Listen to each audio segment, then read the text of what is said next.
प्रिय विद्यार्थियों, हम आपको आज रघुवंश महाकाव्य के द्वितीय सर्ग का 7वां श्लोक पढ़ाएंगे। देखिए, स न्यस्त छिन्नामपि राजलक्ष्मी तेजो विशेषानुमतामितां ददान आसीदनाविष्कृतान् राजी रंतर्मदावस्त इव दीपेंद्र। इस वाले श्लोक में राजा दिलीप की जो आंतरिक स्वाभाविक शोभा है उसका वर्णन किया गया है। तो देखिए आप, न्यस्त चिन्नामपि तेजो विशेषानुमितां राजलक्ष्मीं ददान स अनाविष्कृत दानराजी अंतर्मदावस्थ दीपेंद्र इव आसीत। इसका अन्वय हुआ। तो इसका अर्थ देखिए आप, न्यस्त चिन्नामपि अर्थात उस राजा दिलीप ने वन में जाने के पहले समस्त राजकीय चिन्हों का परित्याग कर दिया था। समस्त राज के चिन्ह कौन से होते हैं राजा के लिए? छत्र, चंवर, ये सब, इनका परित्याग कर दिया था और वो सादे वेश में ही नंदिनी की सेवा कर रहा था, जिससे कि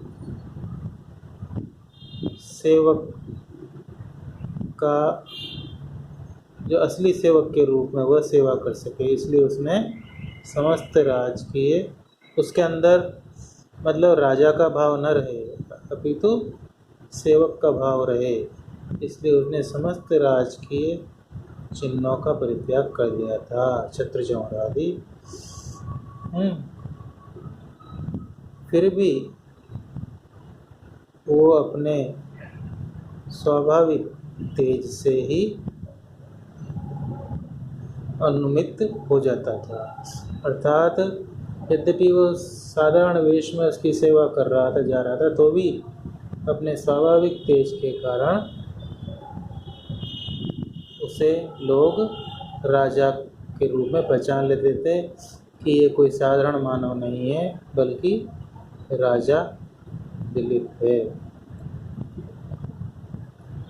इस प्रकार की राजलक्ष्मी को वह धारण करता हुआ इस प्रकार से शोभायमान हो रहा था। दीपेंद्र, दीपा नाम इंद्र, दीपेंद्र गजराज के समान, ऐसे गजराज के समान शोभित हो रहा था। जो कैसा गजराज?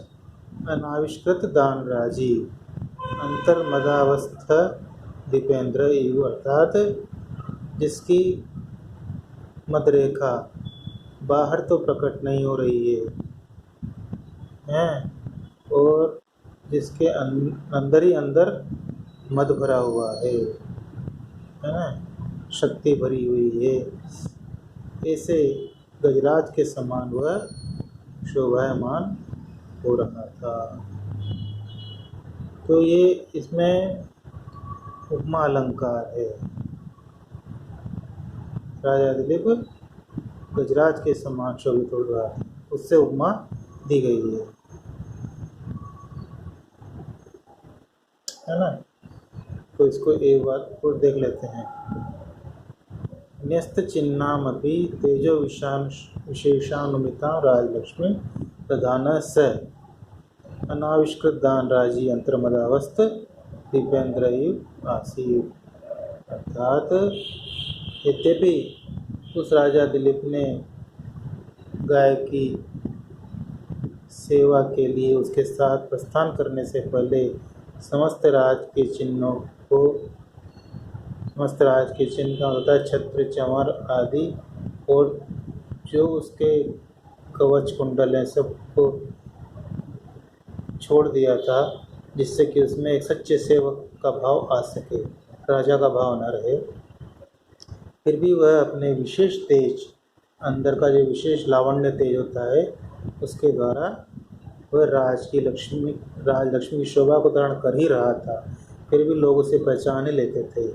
तो वह इस प्रकार का राजा दिलीप साधारण वेश में, जो कि फिर भी अपने राजभाव जिसका छिपता नहीं था, तो उस दीपेंद्र के समान शोभायमान हो रहा था, जिसकी दान राजी अर्थात जिसकी मदरेखा बाहर तो प्रकट नहीं हो रही है, किंतु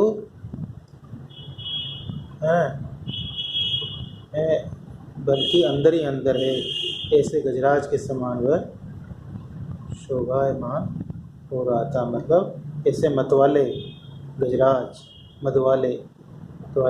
के समान वह दिखाई दे रहा था।